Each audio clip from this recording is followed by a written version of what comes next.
Hello, I'm Eric Bredden. Please like, share and subscribe my channel, The Young and the Restless Spoilers. Jack seemed all too familiar with the feeling of being locked up, and he began to think about death. Jack wanted a real confrontation with Victor, but where was he? Why wasn't he showing up? The constant fear dissolved into a clear, serene silence. Jack began to see things differently, and that clarity led him to a decision Victor never expected. Victor wanted Jack to call Billy and tell him to hand over the Chancellor to transfer power. Jack knew Victor yearned to revive Newman Enterprises. Mistakes had allowed Kane to achieve what he wanted. But Jack had a plan to crush Victor, to break his will. Victor did everything to protect his family. Their rivalry had shaped entire chapters of their lives. But this moment was different. This wasn't about work or pride anymore. This was about truth. When Victor entered the room that night, the atmosphere between them became heavier than ever. Patty left immediately, knowing that staying would put her in danger. Victor held the gun loosely in his hand, as if the outcome were already decided. In his mind, Jack Abbott was nothing more than a chapter that needed to be closed. But Jack had other plans. His voice, though weary, was still sharp. He told Victor that things wouldn't end as he thought. Victor might be in control, even believe he held all the power, but there were still things Victor didn't know, things that could destroy everything he believed in his life. Victor narrowed his eyes. He had heard Jack threaten him before. It was part of their endless cycle of animosity. But Jack's tone tonight was different. There was no threat in it. Jack said they should be friends, that he would help Victor defeat Kane and reclaim his honor. But Victor didn't believe him. He told Victor that if he died here, the truth wouldn't remain buried forever. It would all come to light eventually. Secrets always find a way back to light, especially in a city like Genoa. Initially, Victor dismissed the threat. He had buried too many secrets for years to believe that Jack suddenly possessed something powerful enough to shake him. But Jack continued speaking, and with each word, the atmosphere in the room began to shift. Jack didn't want to destroy Victor's family. He had secrets to keep to himself, secrets to silently endure. Jack confirmed that. For a moment, even Patty seemed to sense the weight of what was about to be said. The room fell silent, the tension tightening like a rope stretched to its limit. Victor's voice grew colder as he demanded an explanation. And that's when Jack decided to drop the truth like a bomb. He shouted those words with a force that echoed through the walls. "Nick is my son, not your son." The words reverberated through the air like thunder following lightning. For the first time in a very long time, Victor Newman looked lifeless. The gun slipped from his hand and fell to the floor with a dull metallic thud. Victor didn't seem to even notice. His whole world had just reeled, and for that brief moment he looked like a man who had forgotten how to breathe. Memories flashed through his mind at a brutal speed. Every argument with Nikki, every moment he doubted her loyalty, every time he suspected something was being hidden. Victor had always believed he held the truth about his family. But if what Jack said was true, the foundation of that belief had just crumbled. Jack watched Victor carefully. Even in his weakened state, there was a fierce satisfaction in his eyes. Not because he wanted to hurt Victor for revenge, but because he had finally understood the only weapon that could shake the man who had ruled Genoa for decades. Victor's voice returned slowly, heavy with skepticism. He demanded proof. He accused Jack of lying, of fabricating a cruel story to save himself. But Jack didn't back down. He explained that years ago, at the time Victor and Nikki's relationship was falling apart, there had been a moment between him and Nikki that neither of them wanted to change. It was a mistake, a fragile and complicated moment, born of loneliness and confusion. By the time Nikki realized she was pregnant, the damage was too great. The walls of the tack house felt like they were closing in. Nick Newman sat on the edge of the leather sofa, his hands trembling so violently that the small plastic baggie he held crinkled like static electricity in the silent room. Inside the bag were 3 small, innocuous-looking pills, fentanyl.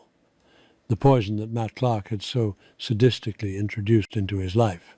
A cold sweat beaded on Nick's forehead, his breathing shallow and ragged. His leg throbbed with a phantom agony that radiated straight into his bones, but the physical pain was nothing compared to the psychological warfare ravaging his mind. Across the room, a corkboard was plastered with printed maps, surveillance photos, and scribbled timelines. Matt Clark was a free man roaming the streets of Genoa City, mocking the justice system and the Newman family's power. Nick's obsession with destroying Matt had become a dark, twisted labyrinth. Every time he closed his eyes, he saw Matt's smug grin. Every time he swallowed one of those little pills, he told himself it was just to keep the pain at bay so he could focus on the trap he was setting. He needed to be sharp to take down a monster like Matt. But the bitter irony was that the very pills keeping him on his feet were dragging him into an abyss of addiction. Nick wiped his brow with the back of a shaking hand. He popped the seal of the baggie, just a half, just enough to stop the shakes. He needed to be out there hunting Matt, not shivering in the dark like a terrified animal. Before his fingers could fish out the pill, a heavy knock echoed through the tack house. Nick jumped the buggy, slipping from his grasp and tumbling under the coffee table. He cursed under his breath frantically, kicking a rug over the spot before moving toward the door. But it wasn't a visitor. It was a courier leaving a thick, wax-sealed envelope on the doorstep before hurrying away into the Wisconsin night. The return address was blank, but the wax bore the unmistakable crest of a private investigative firm Victor occasionally used. Nick tore it open, expecting surveillance photos of Matt Clark's latest hideout. Instead, he pulled out a stack of yellowed medical records and a freshly printed DNA analysis report. Nick frowned, his drug-addled brain struggling to process the dense medical jargon. It was a file from over 4 decades ago detailing blood types and genetic markers. His mother's name, Nikki Reed Newman, was scrawled at the top of a maternity ward admission form. But as Nick flipped to the second page, his heart stopped. It was a private secondary DNA test dated only a few weeks after his birth. The names on the document seemed to float off the page, rearranging themselves into a nightmare. Asterisk, Subject A, Nicholas Newman. Asterisk, asterisk, Subject B, John Jack Abbott. Asterisk, asterisk, probability of paternity, 99.9%. Asterisk, tack house spun violently. Nick stumbled backward, his calves hitting the edge of the coffee table, sending him crashing onto the sofa. The papers fluttered to the floor around him like dead leaves. "No," Nick whispered, his voice a raspy, hollow sound. "No, this is a trick. Matt planted this." But even as his mind scrambled for a lifeline, a sickening realization washed over him. The stationery, the signatures, the private investigator's watermark, it was all authentic. He remembered Nikki's recent erratic behavior, her hushed phone calls, her sudden desperate need to keep the peace between Victor and Jack. The pieces of a puzzle he hadn't even known he was assembling suddenly snapped together with bone-crushing force. He wasn't Victor Newman's son. The absolute magnitude of that sentence hit him like a physical blow. His entire life, his identity, his pride, his suffering, his relentless drive to earn the approval of the great Victor Newman was a meticulously constructed lie. He was an Abbott, the son of his father's most hated, bitter rival. The blood of Jack Abbott coursed through his veins. A wave of extreme psychological shock crashed over him. The room tilted. He couldn't breathe. The air felt thick, suffocating, as if the walls of the Newman legacy were suddenly collapsing inward, crushing him beneath the rubble of decades of deceit. The fentanyl withdrawal gnawing at his nerves was instantly eclipsed by a soul-shattering devastation. He dropped to his knees, his hands clutching his head, a visceral, agonizing scream tearing from his throat. 10 minutes later, the heavy oak doors of the Newman Ranch main house flew open with such force they shattered a porcelain vase in the foyer. Nick stormed into the living room like a hurricane of fury and despair. His eyes were bloodshot, his jaw clenched so tight it looked ready to snap. Nikki Newman was sitting by the fireplace, a crystal glass of sparkling water in her hand, staring into the flames. She gasped, dropping the glass as Nick approached her, his towering frame vibrating with an almost feral energy. Nick, what on earth? He didn't speak. He simply threw the crumpled DNA report onto her lap. Nikki looked down. The colour drained from her face in an instant, leaving her as pale as a ghost. Her hands began to tremble, and she looked up at her son with wide, terrified eyes. The silence that stretched between them was louder than any explosion. "Tell me it's a forgery," Nick demanded, his voice dangerously low, a lethal whisper that commanded the room. "Tell me Matt Clark mocked this up to mess with my head. Tell me right now, Mom." Nikki's mouth opened, but no sound came out. A single tear spilled over her eyelashes and tracked down her cheek. "Tell me, Nick," roared the sound echoing off the vaulted ceilings. "Nick, my sweet boy." Nikki sobbed, her hands reaching out for him, but Nick violently recoiled, as if her touch would burn him. "Please, let me explain." "Explain," Nick paced like a caged tiger, his hands running frantically through his hair. "Explain how my entire existence is a fraud. Explain how you let me stand in front of Victor Newman every single day of my life, begging for scraps of his respect, taking his abuse, carrying his name, when all along I was the son of Jack Abbott." Nikki broke down, burying her face in her hands. "It was a different time. You have to understand, I was terrified. Victor and I, we were in such a precarious place. Jack and I had a brief moment of weakness. When I got pregnant, I didn't know for sure. But Victor claimed you. He loved you so fiercely from the moment he knew you existed. If I had told him the truth, it would have destroyed him. It would have destroyed all of us. Victor would have killed Jack Nick. He would have taken you away from me. So you lied." Nick spat tears of pure rage streaming down his face. "You let me grow up in the middle of their war. You let me hate Jack when I was supposed to be his son. You let Victor mold me into his image, an image that isn't even mine." "I did it to protect you," Nikki cried, falling to her knees on the Persian rug. "I did it because you are a Newman. In every way that matters, Victor is your father." "Victor is a stranger," Nick shouted, his chest heaving. "And you're a coward. You built this family on a foundation of lies, and now it's crumbling. How long has Jack known? Did you tell him?" Nicky's silence was the only answer he needed. "He knows," Nick whispered the betrayal, slicing through his heart like a scalpel. "My God, he knows." Nick turned on his heel, ignoring his mother's desperate pleas, her wails echoing behind him as he slammed the door shut, leaving the Newman matriarch alone in the ruins of her deception. The tires of Nick's SUV screeched violently as he pulled into the circular driveway of the Abbott mansion. He didn't bother turning off the engine. He kicked the front door open, bypassing a startled maid, and marched directly into the study. Jack Abbott was standing by the mahogany bar, pouring a splash of bourbon into a crystal tumbler. He looked up, his expression shifting from mild surprise to deep concern as he took in Nick's disheveled, manic appearance. "Nick, what are you doing here? Are you all right? You look like you're in pain." Jack took a step forward, his voice laced with an infuriatingly paternal warmth. "Don't," Nick snarled, pointing a trembling finger at him. "Don't you dare act like you care about me. Not now." Jack froze, his eyes narrowing. "What's going on, Nick?" Nick closed the distance between them, slamming his hands down on the desk. "I found the file, Jack. The DNA test. The one Nikki kept locked away for 40 years. The tumbler slipped from Jack's hand, shattering on the hardwood floor. The amber liquid pooled around his expensive Italian leather shoes. Jack's face aged 10 years in a single second. He slumped back against the bar, his breathing suddenly shallow. "Nick," Jack began, his voice cracking. "You knew?" Nick said the words, tasting like ash in his mouth. "How long? How long have you known that I am your son?" Jack closed his eyes, a profound sorrow etching deep lines into his face. "I suspected it when you were born, but Nikki swore to me that you were Victor's. She manipulated the hospital records.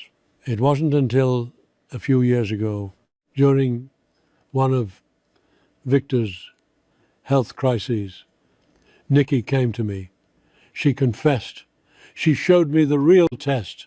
A few years ago, Nick let out a harsh, barking laugh that bordered on hysteria. And you just went along with it. The great Jack Abbott, who claims to value family above all else, just let his own flesh and blood live a lie. What was I supposed to do? Jack fired back, his own tears brimming. Walk into the Newman Ranch and blow your life to pieces? You were a grown man, Nick. You had children of your own. Your entire identity, your business, your legacy was tied to Victor. If I had come out and claimed you, it would have ripped Genoa City apart. It would have destroyed you. You didn't do it to protect me. Nick shoved a chair out of his way, the piece of furniture crashing into a bookshelf. You did it because you were afraid of Victor. You were afraid of the fallout. You and my mother, you're exactly the same. You play God with people's lives and then hide behind the excuse of protecting them. Nick, please. Jack pleaded, taking a desperate step toward him, his arms open. You are my son. I have loved you from afar for so long. I have watched you grow into a good man, a better man than Victor ever was. We can figure this out. We can be a family. We are not a family, Nick hissed, his eyes burning with a venomous hatred that made Jack flinch. You are a coward who abandoned his child to his worst enemy. I have no father. Nick turned and walked out, leaving Jack Abbott weeping silently amidst the shattered glass of his study. The neon sign of a rundown motel on the outskirts of Genoa City flickered, casting a sickly red glow over the dashboard of Nick's car. Rain had begun to fall, drumming a relentless mocking beat against the windshield. Inside the car, Nick sat frozen, staring at his trembling hands. The withdrawal was hitting him hard now. The fentanyl in his system was demanding to be replenished. His bones ached, his muscles cramped, and a cold sweat drenched his shirt. But the physical agony was merely a backdrop to the catastrophic destruction of his soul. He reached into his pocket and pulled out the small plastic baggie he had retrieved from the tack house floor before leaving. The pills rattled softly. Nick Newman was dead. The man who had fought for Victor's approval, the man who had proudly carried the Newman banner, was a ghost. He was Nicholas Abbott. A bastard born of infidelity, a pawn in a 40-year chess game between two billionaires. The betrayal was a black hole in his chest, consuming everything he thought he knew about himself. He stared at the pills. Matt Clark was out there laughing. Matt had wanted to destroy the Newman heir. The cruel joke was that there was no Newman heir to destroy. The temptation to open the bag to swallow every single pill and let the darkness claim him was overwhelming. The fentanyl would numb the physical pain. It would silence the screaming in his head. It would erase the image of Nikki's guilty tears and Jack's pathetic pleas. The severe identity crisis was pushing him right to the edge of the cliff. He could just let go. He could sink into the addiction, surrender his control, and let the drugs wash away the ruins of his life. His thumb flicked the seal of the baggie open. But as he lifted a pill to his lips, a sudden, violent surge of adrenaline coursed through him. It wasn't the drugs. It was pure, unadulterated rage. Why should he die in a motel parking lot while the people who lied to him slept in their mansions? Why should Matt Clark win? Why should Victor Newman continue to reign over a kingdom built on secrets, while Nikki and Jack faced no consequences for their devastating deception? Nick's jaw tightened. He looked at the pill, then at his reflection in the rearview mirror. The man staring back was broken, bruised, and addicted, but he was still breathing. Slowly, deliberately, Nick poured the pills out of the baggie and crushed them under his thumb against the center console. The white powder stained his skin. He wouldn't let the addiction win. He wouldn't let the lies bury him. This revelation, this earth-shattering secret, was not going to be his end. It was going to be his weapon. He was going to fiercely seek the truth to the very end. He was going to face his past, and he was going to hold every single person who had deceived him accountable. The Newman family was facing a rift that would shatter it to its core. Victor would unleash hell. Nikki and Jack would have to face the catastrophic consequences of their lies. The future of his relationships hung by a thread hovering over the abyss of total collapse. Nick started the engine, the roar of the SUV cutting through the rainy night. He didn't know who he was anymore.